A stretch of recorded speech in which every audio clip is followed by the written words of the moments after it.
बिस्मिल्लाहिर्रहमानिर्रहीम। अस्सलाम वालेकुम नाज़रीन, आप यूट्यूब चैनल देख रहे हैं, मैं इमरान खान हूँ। नाज़रीन, रोला बहुत ज़्यादा पड़ गया है जो पंजाब के अंदर एक नया बिल लाया जा रहा है। इस बिल को क्या नाम दिया जाए? मेरे ख्याल में जो सबसे मुनासिब नाम है, क्योंकि आने वाले दिनों में ये बिल बहुत बदनाम होने वाला है और ये नेक नीयती से तो हो ही नहीं सकता। हुकूमत के जो हमायती थे, जो हुकूमत के साथ खड़े थे, जो मरीम नवाज़ या नवाज शरीफ के लिए थोड़ा बहुत नरम गोशा रखते थे, वो लोग भी परेशान हो गए हैं कि यार ये किस किस्म का बिल ये लोग लेकर आ गए।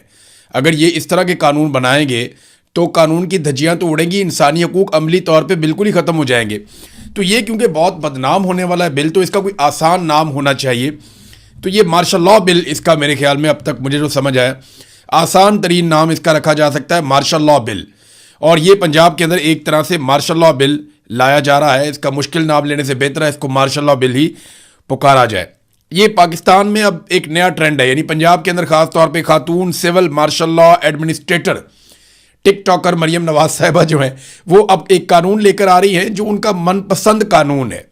इसमें मैंने मनपसंद इसलिए कहा कि जो MPA है जिसने ये बिल मुतारिफ करवाया, वो खुद मुकर गया। उसने कहा जी मैं तो नहीं लेके आया। यानी ताज़ा अपडेट इसमें यह है कि नून लीगी MPA खालिद रांझा, जिनके बारे में कहा जाता है कि वो ये बिल लेकर आए, उन्होंने कहा ये बिल उनका नहीं है बल्कि पंजाब हुकूमत का बिल है और ये कानून वज़ीर आला पंजाब मरीम नवाज़ की मुशावरत से लाया गया है। और जो स्पीकर है वो कह रहे हैं जी मुझे तो आगाही नहीं किया गया। यानी पीका का जो कानून है वो भी PMLN लेकर आई थी नवाज शरीफ के दौरे हुकूमत में, शहबाज शरीफ के दौरे हुकूमत में, इमरान खान साहब के दौर में इस पर काम होने लगा था। और उस दौर में मैंने कहा था कि सख्त कवानीन ज़रूर बनाएं लेकिन सबके लिए बनाएं। और फिर सारे सहाफ़ी निकल आए, बड़ा एहतजाज किया गया। अब ये उससे भी घटिया नौइयत का एक अजीब व गरीब किस्म का काला कानून मार्शल लॉ बिल वो लाया जा रहा है। और मार्शल लॉ बिल के अंदर क्या होगा इसकी तफसीलात मैंने आपको पहले बताई। कुछ चीज़ें मैं आपको ये बताता हूँ। एक तो जनाब MPA साहब मुकर गए, वो कहते जी मेरा नहीं है। तो ये आप रिकॉर्ड के ऊपर रख लें कि ये बिल जो है मरीम नवाज साहिबा का बिल है, मरीम नवाज साहिबा का पसंदीदा बिल है। वो खुद इसको लेकर आ रही हैं। इससे आपको अंदाज़ा हो जाना चाहिए कि ये ख़ानदान किस कदर फाशिस्ट रवैया रखता है। अब आ जाए स्पीकर पंजाब असेंबली मलक मोहम्मद अहमद खान। देखें, जो भी कमेटियों के अंदर बिल जाते हैं ना, या कानून पास होने के लिए जाते हैं, उनके बारे में स्पीकर को ज़रूर पता होता है। लेकिन यहाँ पे स्पीकर पंजाब असेंबली मलक मोहम्मद अहमद खान का Punjab control of habitual offenders bill 2026 से लाइल्मी का इजहार। अब वो कहते हैं जी जब ये बिल ऐवान में पेश हुआ तो मुझे क्यों नहीं बताया गया, बिल पर लाइल्मी पर सख्त एक्शन लूंगा। अंग्रेज दौर का नौ आबादियाती कानून जो है, निज़ाम का जो कानून है वो मुमकिन नहीं है, मलक अहमद खान कह रहा है। मलक अहमद खान कौन है?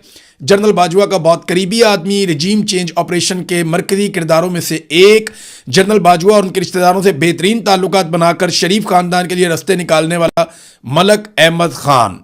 मलक अहमद खान वही हैं जिनके भाई के ऊपर मनी लॉन्ड्रिंग के बड़े सीरियस एलिगेशन थे और उनके ऊपर मुकदमात भी बने थे। लेकिन बाद में अचानक से उनके लिए नरमी हो जाती है जब मलक अहमद खान साहब के जनरल बाजवा साहब अच्छे ताल्लुकात बन जाते हैं।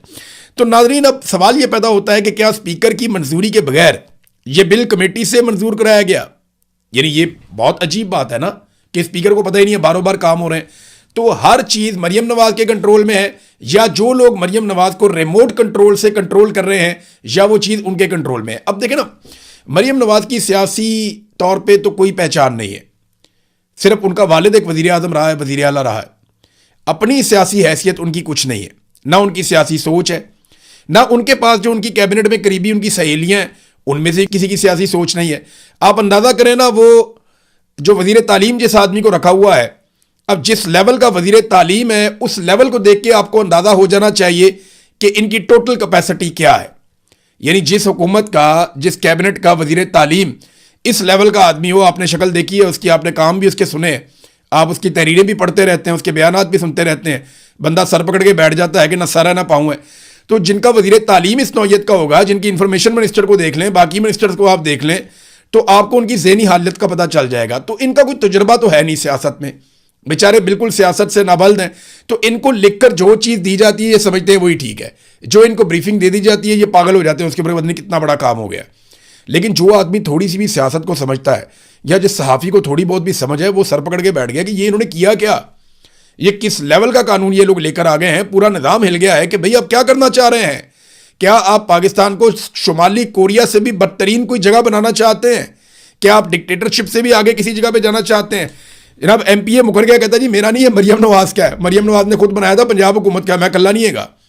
اور جو ملک احمد خان صاحب ہے وہ کہتے ہیں جی مجھے تو پتہ ہی نہیں تھا اس کے بارے میں. یہ چیز بھی ہو رہی ہے یعنی. اور اس کو جو ہے وہ جوڑا گیا انگریز دور کا نو آبادیاتی نظام. یہ اس طرح کا ایک قانون ہے جو یہ لایا جا رہا ہے پنجاب کے اندر. اب اس کے اوپر نا لوگ الگ الگ رائے دے رہے ہیں. جو بہت قریبی لوگ ہیں پی ایم ایل این کے، نواز شریف کے، مریم نواز کے، وہ لوگ بھی بیچارے بولنا شروع ہو گئے. یعنی وہ صحافی جنہوں نے بہت سپورٹ کیا وہ بیچارے بھی بول رہے ہیں کہ یار یہ کیا مصیبت ہے. اب یہاں پہ جو ہے وہ نجم سیٹھی کا سٹیٹمنٹ بہت انٹرسٹنگ ہے. وہ یہ کہتے ہیں کہ آج یہ حکومت میں بیٹھے ہوئے ہیں، کل یہ اپوزیشن میں انہوں نے جانا ہی جانا ہے، تو پھر کی کرو گے تسی؟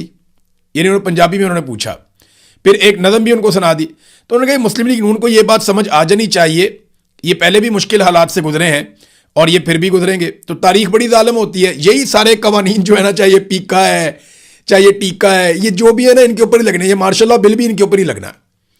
یہ جتنے آپ سخت سے سخت قوانین بنائیں گے نا، یہ مڑ کے آپ کے اوپر ہی آئیں گے، کیونکہ باری باری سب کی باری. جب تک پاکستان میں ملٹری اسٹیبلشمنٹ کا احتساب نہیں ہوگا نا، تب تک پاکستان میں سب لوگ زد میں آتے رہیں گے اسی طرح کے ظالمانہ قوانین کے. تو ناظرین اب یہ اچھا، اس میں ایک استثناء بھی ہے. ایک اور بڑی انٹرسٹنگ بات جو ہے اس کے اندر، اس میں ایک استثناء بھی ہے. قومی پالیسی جس کے تحت بڑے منصب پر فائز شخصیات، انہیں استثناء دے دیا گیا اس کے اندر بھی کہ جناب باقی سارے تو جو ہے سماج دشمن ہو جائیں گے، باقی سب پہ تو یہ مارشل لا بل لگے گا، لیکن یہ جو ہے نا بڑے بڑے لوگ جو ہیں ان کے اوپر نہیں لگے گا. اس طرح جو پنجاب میں تیار کیا گیا جو نیا قانون ہے، اس کے تحت بھی حکومت اور اہلکاروں کو گڈ فیتھ میں اس سے استثناء ہوگا اور ان کے خلاف کوئی قانونی کارروائی نہیں ہو سکے گی. آپ اندازہ کریں، عام آدمی کی منجی ٹھوک دو، اپوزیشن کی ایسی تیسی کر دو، غریب آدمی کو رگڑا لگا دو، کوئی سوشل میڈیا پہ نوجوان آواز اٹھائے تو اس کا پورا گھر توڑ دو، جو مرضی اس کے ساتھ کرو. لیکن جب کوئی سرکاری ملازم کرے یا حکومت کرے تو آپ کے جی گڈ فیتھ میں کیا ہے. یعنی وہ ایک تاڑا کتا ٹامی تے ساڑا کتا کتا، یہ ایک مثال تھی، آپ کو یاد ہوگی. تھوڑا عرصہ پہلے علی امین گنڈا پور نے بھی ایک مثال دی تھی کہ ہم ناچیں تو یہ اور تم ناچو تو وہ. تو ہر ایک کی اس طرح کی اپنی اپنی زبانوں میں، پشتو میں الگ ہے، انگریزی میں الگ ہے، اردو میں الگ ہے. تو بہت ساری مثالیں بنی ہوئی ہیں. تو میں حیران ہوتا ہوں کہ یہ سب کے لیے الگ الگ قانون کیسے بنا سکتے ہیں.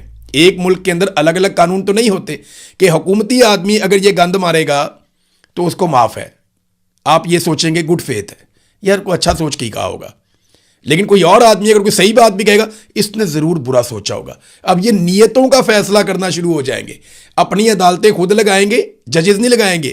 ان کے اپنے سرکاری ملازم عدالتیں لگائیں گے، اپنی عدالتیں خود لگائیں گے، خود ہی فیصلے سنائیں گے اور خود ہی اس پہ عمل درآمد بھی کروائیں گے. یہ پاکستان کے اندر خاص طور پہ پنجاب میں کرنے جا رہے ہیں. میاں داؤد صاحب ہیں ایک وکیل، اور انہوں نے، میاں داؤد ایڈوکیٹ نے اس کی چند چیزیں ہائی لائٹ کی ہیں. اور جو چیزیں انہوں نے ہائی لائٹ کی ہیں نا، وہ 13 آرٹیکل ہیں آئین کے. آئین پاکستان کے 13 ایسے آرٹیکل ہیں جو بنیادی حقوق سے متعلق ہیں، ان کی خلاف ورزی کر رہا ہے یہ مارشل لا بل. تو میاں داؤد ایڈوکیٹ کے مطابق آئین کا آرٹیکل 4 یعنی مساوی قانونی حق وہ چھن جاتا ہے اس سے. آرٹیکل 9 زندگی اور آزادی کا حق چھن جاتا ہے.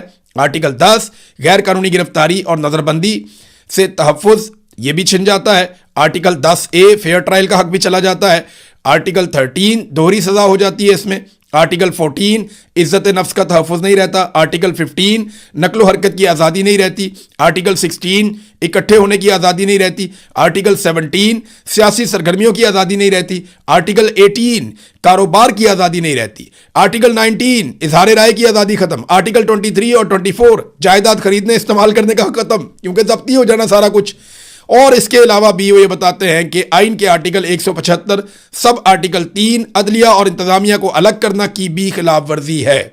اب ناظرین اس طریقے سے یہ آئین کو پامال کرنے جا رہے ہیں ایک مارشل لا بل لا کر. دیکھیں اس میں ہوگا کیا.